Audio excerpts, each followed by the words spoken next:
Yesu Kristo ashimwe cyane, ndabasubije mu izina rya Yesu Kristo. Bene data tubana mu gitondo cyane bature buri munsi mu bihe byo gusenga, wowe uri hano mu gihugu cyacu cy'u Rwanda, abari ku migabane itandukanye y'isi. Yesu Kristo ashimwe, inshuti zanjye bakristo b'itorero Lion Mountain Church mu Rwanda. Yesu Kristo nashimwe, tubanzirije Imana, tuyihereyeje icyubahiro. Icyubahiro ni icyayo Uwiteka, icyubahiro ni icyawe, icyubahiro ni icyawe, icyubahiro ni icyawe. Urakoze Mana, uzinze ijoro izinguye amanywa, uravuze ngo twongere tubeho tubayeho. Imana ishimwe, Imana nihabwe icyubahiro muri iki gitondo. Nyemerera nawe uzirikane kugira neza ku Imana yacu ku buzima bwawe. Zirikana aho yakuvanye n'aho yakugejeje, zirikana iby'imirimo y'amaboko yayo itangaje, zirikana ko yakurengeye, zirikana ko yaguhishe. Imana ishimwe, Imana ihabwe icyubahiro. Iki gitondo muri kumwe na Bishop Leonire, umushumba w'itorero Lion Mountain Church mu Rwanda. Tubanje Imana hose muri byose, tubanje Imana. Nyemerera rero muri iki gitondo dusubire muri teme yacu igira iti ukwiriye gushima Imana. Twasanze ko iyo umuntu adashima Imana abagayo. Rero biragukwiriye gushima iby'Imana yakoze, utitaye kuri situation itaragenda neza, ariko kuba ugihumeka ushima Imana. Imana ishimwe cyane, biragukwiriye, biradukwiriye gushima Imana. Kandi amashimwe nibyo biryo by'Uwiteka, kandi gushima Imana kwawe kube gufasha abarwayi, gufasha imfubyi n'abapfakazi, gufasha abakene, gufasha intabwa, gufasha insuzugurwa. Ugira ikintu ukora utitaye ku izina ry'umuntu, utitaye uko umuzi, ahubwo iyo ushaka umugisha ukora ku muntu utakuzi. Imana nishimwe. Dusome mu izina rya Yesu Zaburi ya 71 umurongo wa 6. Handitse ngo ni wowe njya nishingikirizaho. Imana ishimwe uhereye mu ivuka ryanjye. Ni wowe wankuye mu nda ya mama. Imana ishimwe, nzajya ngushima iminsi yose. Imana ishimwe. Dawidi avuze ngo iki? Aravuze ngo ni wowe njya nishingikirizaho. Bivuge ko hari n'ibindi umuntu yakishingikirizaho.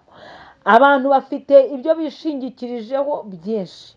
Hari abishingikirije ku miryango yabo ikomeye, hari abandi bishingikirije ku noti zabo, ndavuga amafaranga. Hari abandi bishingikirije ku bakunzi babo. Abantu bagira ibyo bishingikirizaho byinshi, ariko Dawidi avuze ngo iki?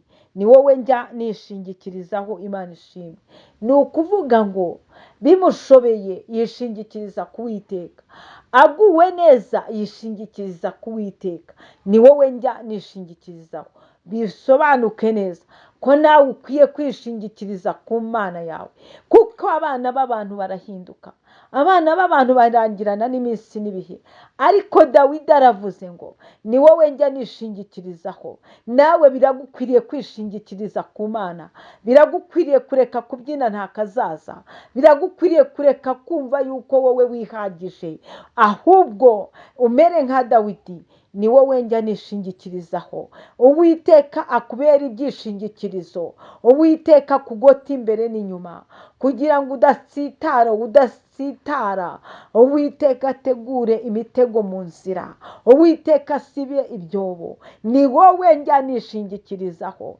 Ntabwo icyo gihe iyo umuntu abwiye Uwiteka ngo ni wowe byishingikirizo byanjye, ntabwo uba ucyongeye kureba ku bana b'abantu. Icyo gihe uratumbira, ugatumbira Yesu Kristo waburaye, ukamutumbira bakuhaye priyave, ukamutumbira byanze. Yesu Kristo ukamutumbira akakubera ibyishingikirizo. Imana nishimwe. Ni wowe njya nishingikirizaho uhereye mu ivuka ryanjye. Ni wowe wankuye mu nda ya mama, nzajya ngushima iteka ryose. Dawidi azirikanye ko nta zindi mbaraga zamukuye mu nda ya mama we, nta zindi mbaraga zari buharemere umuntu nkawe agakura yarangiza akaba umwami w'Abisiraheli. Niyo mpamvu avuze ati ni ukuri ni wowe njya nishingikirizaho. Imana ishimwe. Icyama nawe ugasenga nka Dawidi, icyama ukavuga nka Dawidi, ukavuga ngo ni wowe njya nishingikirizaho uhereye mu ivuka ryanjye, ni wowe wankuye mu nda ya mama, nzajya ngushima iminsi yose. Biragukwiriye ko ushima Imana iminsi yose, ntuvuge ngo nzayishima umunsi umwe undi mbivemo. Oya, biragukwiriye gushima Imana iminsi yose. Imana ishimwe cyane, ni wowe njya nishingikirizaho Uwiteka. Imbaraga z'Imana yacu zitugote. Nyemerera rero iki gitondo nongere nkubwire ngo ugendane n'Imana, uhahe uronke, Imana ikunezeze. Shalom shalom. Nawasanga Yesu